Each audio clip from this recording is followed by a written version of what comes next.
Today, we are diving into the incredible, life-changing philosophy from Don Miguel Ruiz's book, The Four Agreements. This is some seriously powerful stuff, rooted in ancient Toltec wisdom, and it gives us four simple principles that can lead to real personal freedom. But first, let me ask you a question. Are you living your life based on agreements you don't even remember making? See, the core idea here is that from the moment we're born, we make thousands of these little agreements with our family, with society, with ourselves. We agree on how to act, what to believe, what we're capable of. And honestly, a lot of those subconscious agreements are the very things that cause us to suffer. So, here's our game plan for today. We'll start with the promise of transformation. Then we're going to break down each of the four agreements one by one. And you'll see, they all build on each other, creating this amazing framework for a totally new way of living. Okay, so the big promise of this whole philosophy is that we can actually break those old agreements. You know, the negative self-talk, the limiting beliefs, all those internal rules that just cause us pain. It's all about consciously choosing a new set of agreements, ones that are actually based on joy and freedom. This brings us to the very first agreement, and honestly, it's probably the most difficult one to master. Be impeccable with your word. This is about really understanding that your words aren't just sounds. They're a creative force. They literally have the power to build your reality up or tear it all down. I mean, Don Miguel Ruiz calls the word a tool of magic. Think about that. It can create and it can destroy. So this isn't just about how you communicate.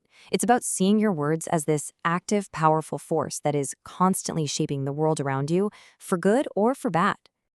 And this really illustrates the two sides of that magic perfectly. Your words are like a sword with two edges. You can use them to plant these little seeds of love and positivity, creating beautiful dreams for yourself and for others. Or you can misuse them to spread negativity, casting what the book calls spells of doubt and fear. Just think about this quick story from the book. A father's got a terrible headache, he's stressed, and his son is singing joyfully. He just snaps and says, "Shut up, you have a terrible voice." Boom. In that 1 second, a spell is cast. The boy makes an agreement with himself that his voice is awful, and he literally never sings again. That's the destructive power of a single careless word. And one of the most common ways we do this is through gossip. The book flat out calls it black magic and pure poison. The computer virus metaphor here is just perfect. Someone tells you some gossip, and it's like a little virus gets uploaded into your mind.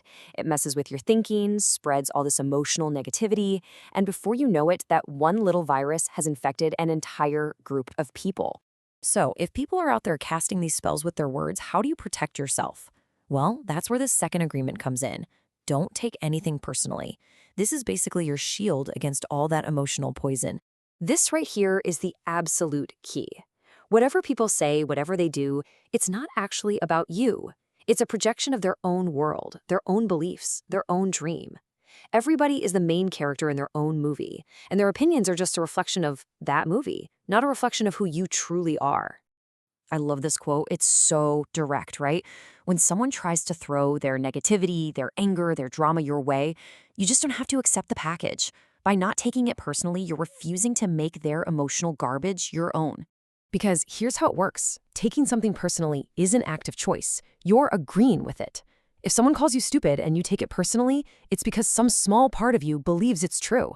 That agreement is the key that unlocks the door and lets the poison right in, basically locking that negative belief into place. All right, let's move on to the third agreement, and you'll see how it builds on the last one. Don't make assumptions. So if the second agreement protects you from other people's poison, this one stops you from poisoning yourself. It is the ultimate antidote to drama.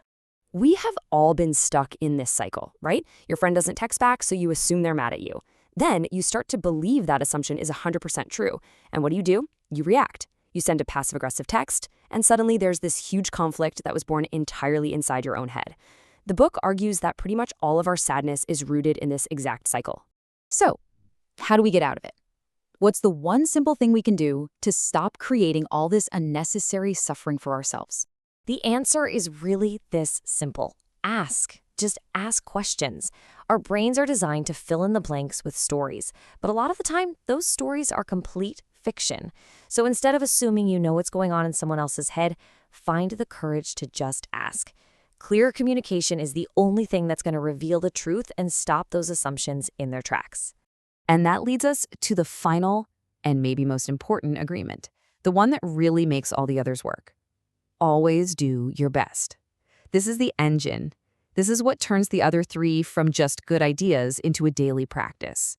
Now, your best is not some perfect, rigid standard. It changes all the time. As you can see here, your best when you're healthy and full of energy is going to be way different from your best when you're sick or exhausted. The goal isn't perfection, it's simply to give the best you have in that particular moment. No more, no less. And this is crucial. You do your best because you find joy in doing the thing itself, not because you're hoping for some prize at the end. This completely shifts your focus from the outcome to the process. It's kind of like Forrest Gump, right? He just did his best at everything he tried, not for money or fame, but just because that's what he did. And, the universe seemed to reward him for it. So when you start putting all these together, you find yourself on a real path to mastery. And look, you're not going to be perfect. You'll slip up, you'll still make assumptions sometimes, you'll still take things personally. But by always doing your best to come back to these agreements, you start to genuinely transform your life. So these are your new agreements. It's that simple. Use your words for truth and love.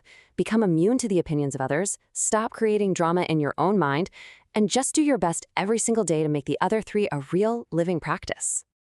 And I'll just leave you with this final thought. Forget trying to master all four at once. Just pick one. If you could really, truly master just one of these agreements, starting today, what in your life would change? Think about it.